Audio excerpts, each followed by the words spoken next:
চাঁদাবাজরা শুধু আসনে নেই, আপনার এই শহর থেকে, এই বিভাগীয় শহর থেকে চাঁদাবাজরা পুরো রংপুর বিভাগকে নিয়ন্ত্রণ করে।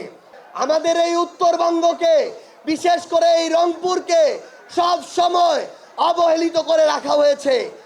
এই রংপুর শহরের এর আগে যারা বিভিন্ন দায়িত্বে ছিল, জনপ্রতিনিধি ছিল, কেউ মেয়র ছিল, কেউ এমপি ছিল, কেউ মন্ত্রী ছিল, প্রত্যেকেই তাদের জায়গা থেকে জনগণের যে ভোট, এই ভোট আমানতটাকে তারা তাদের নিজেদের পেট ভরার এক একটা রাস্তা হিসেবে ব্যবহার করেছে।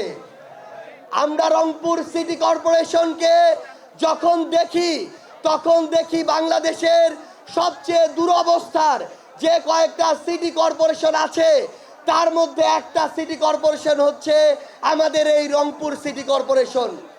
আমাদের এই উত্তরবঙ্গকে, বিশেষ করে এই রংপুরকে সব সময় অবহেলিত করে রাখা হয়েছে। গতকালকে আমরা রাজশাহীতে গিয়েছি, আজকে রংপুরে আসলাম। যখন রংপুরে আসি, এখানকার রাস্তাঘাট, অবকাঠামো, বিশ্ববিদ্যালয়, হাসপাতালগুলো দেখলে মনে হয় এটা তো বিভাগ দূরের কথা, বাংলাদেশের প্রথম সারির একটা জেলার মতো এই রংপুরের এখন পর্যন্ত উন্নয়ন হয়নি। আপনাদেরকে এই কারণে আহ্বান জানাবো, আপনারা এবার ন্যায়ের পক্ষে ভোট দিয়েছেন।